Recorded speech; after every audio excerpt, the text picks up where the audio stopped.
The Duchess of Cambridge will visit RAF Bryce Norton in Oxfordshire on Wednesday to chat to those who took part in Operation Pitting, which saw more than 15,000 people airlifted out of Kabul during August.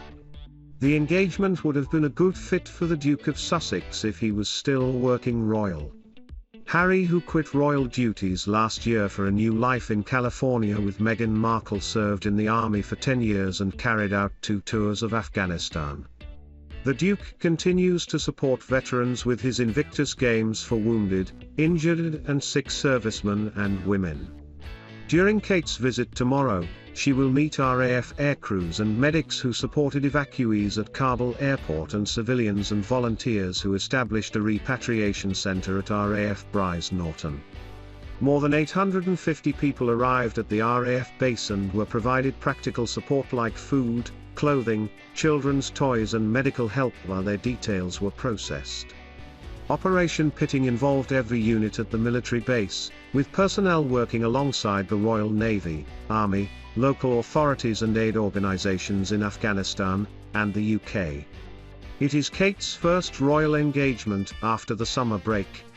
Follow below for live updates on the royal family. The Queen has cause for celebration after a difficult royal year for Her Majesty. The monarch, 95, is celebrating her most successful racing season in decades. It comes after a difficult royal year for the Queen with the death of her beloved husband Prince Philip and the fallout from Meghan Markle and Prince Harry's Oprah Winfrey interview. The monarch's horse, Fresh Fancy, won his race at Kempton Park yesterday, marking Her Majesty's 30th winner of the flat season. It means 2021 is the Queen's most successful racing season since the Racing Post began its records in 1988. Sarah Ferguson and her son-in-law Edoardo Morpelli Mozzi were among those who publicly congratulated Kate's brother James Middleton on his recent happy news. The Duchess of Cambridge's younger brother announced on his Instagram account on Sunday that he had tied the knot with Ollie's copyright Thevenet, 2 years after he proposed to her. Thousands of people, including friends, royal fans and supporters of the couple, flocked onto the social media platform to congratulate them. Among them, there was the Duchess of York, who shortly after the post was shared signaled to be happy for Ollie's copyright and James by putting a like on the image. One of her sons-in-law, Princess Beatrice's husband Edo, also publicly shared his delight at the happy news. He wrote under James's post, "So happy for you both." The Duke of York is reportedly looking to remarry his ex-wife Sarah Ferguson after the pair became closer during the pandemic, a source has told Vanity Fair's Katie Nicholl. Prince Andrew, who has been living at Royal Lodge in Windsor with Sarah since 1996, is planning to get married again if he is able to move on with life after allegations of sexual abuse, which he denies.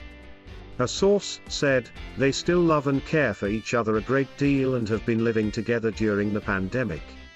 It has rekindled something and I can see a second wedding happening if it all goes Andrew's way."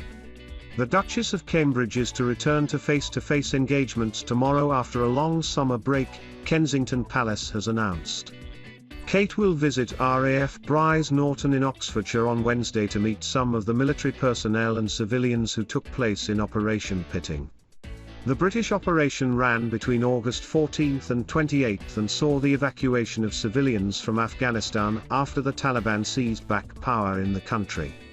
Meghan Markle and Prince Harry will reportedly see the Queen in a private family get-together and are not due to participate in a formal summit with palace advisors, a royal expert has claimed.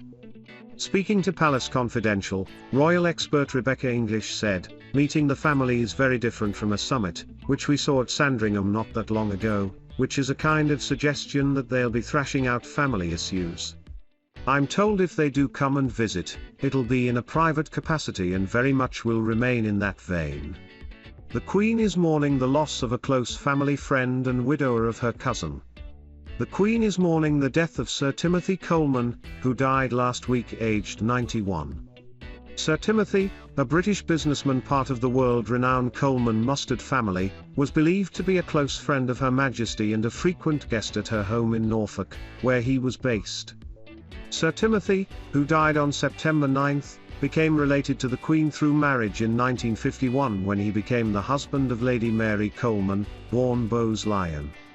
Meghan Markle and Prince Harry may never be able to escape the intense attention surrounding their lives, a royal commentator has claimed. While the pair departed the firm in order to help protect their privacy, one observer has claimed the Sussexes have jumped out of the frying pan and into the fire since leaving the royal family. Daniela Elsa said the couple find themselves firmly in the crosshairs of photographers.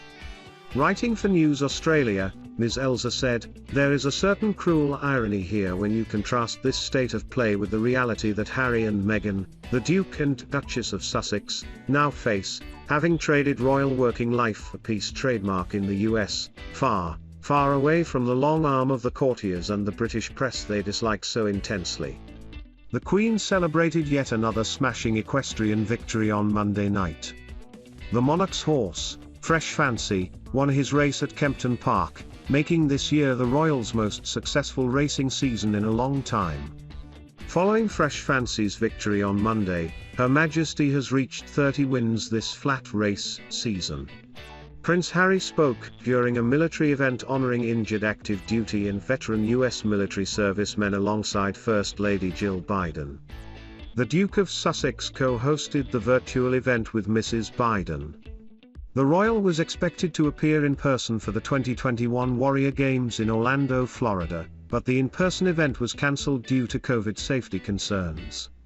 The 36-year-old prince appeared alongside the First Lady, Secretary of Defense Lloyd Austin and Ken Fisher, CEO of Fisher House Foundation.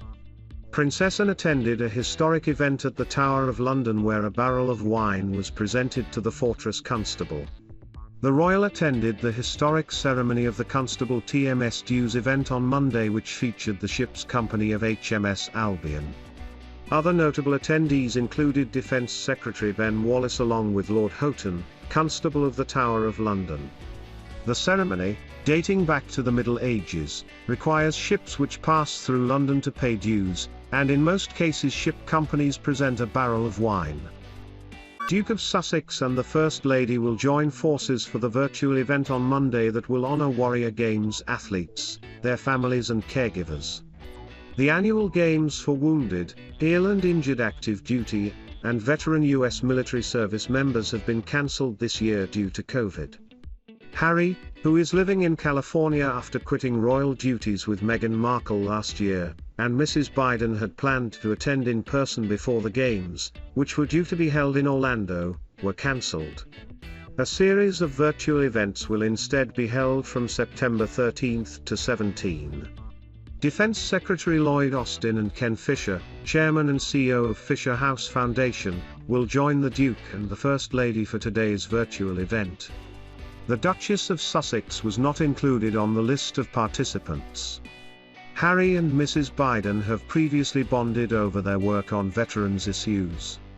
Joe Biden and his wife have attended the Duke's Invictus Games in the past. And Harry first attended the Warrior Games in 2013. Today will be the Duke and Mrs. Biden's first joint event since she entered the White House. Follow below for live updates on the royal family. Prince Charles may not take the throne after the end of the Queen's reign, Princess Diana's former vocal coach said. Charles is the longest-serving Prince of Wales and is set to follow the Queen on the throne. However, Stuart Pearce, a vocal coach who worked with Diana between 1995 and 1997, believes there are chances the heir apparent may pass the crown straight to Prince William, who is second in line to the throne. Prince Harry and Meghan Markle's infamous interview with Oprah Winfrey was beaten by an Italian food and culture show at this year's Emmy Awards. Nominated in the Best Hosted Non-Fiction Series category, Stanley Tucci CNN series Searching for Italy pipped Oprah's royal interview to the post for the title. Also nominated in the category was the likes of David Letterman, with his show My Next Guest Needs No Introduction. Princess Eugenie jetted off to Italy over the weekend to attend a wedding, according to local media. Eugenie reportedly flew to Sicily to witness entrepreneur Irene Forte tie the knot with her longtime boyfriend, lawyer Felix Winkler. In a picture shared on Instagram by a fan account of the second daughter of Prince Andrew and Sarah Ferguson, Eugenie can be seen posing with fans lined up for the wedding. Meghan Markle's choice of gospel choir and black minister showed her desire to curate her royal wedding in her own way, claims royal expert.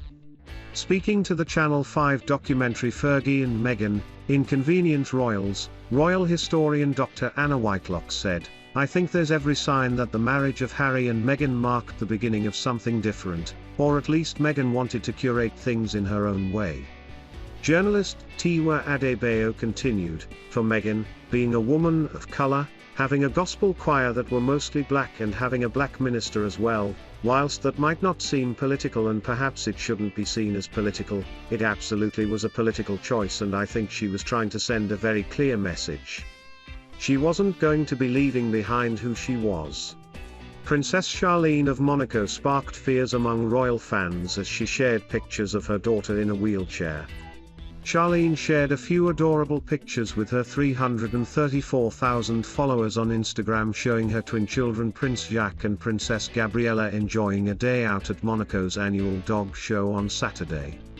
The children were depicted in the company of their aunt Princess Caroline and cousins Charlotte Casiroghi and Melanie Antoinette de Massy while petting and admiring pets.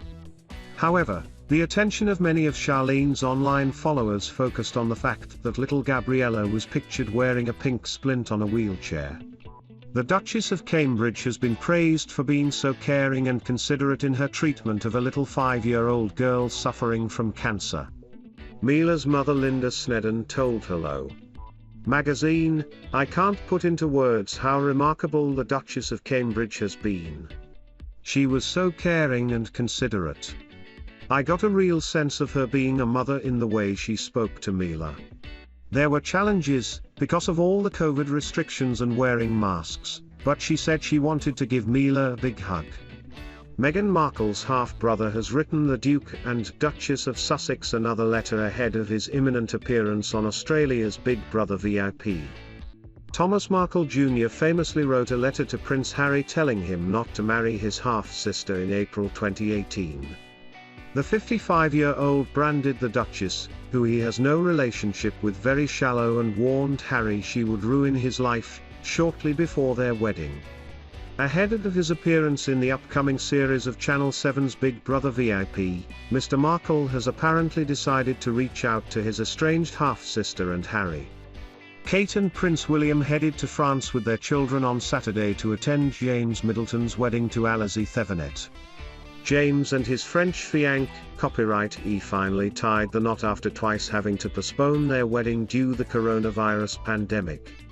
The wedding took place in the village of Worms-les-Mimosas, where AZ's father lives and runs a rustic inn. Guests included the Cambridges and their 3 children Prince George, Princess Charlotte, and Prince Louis.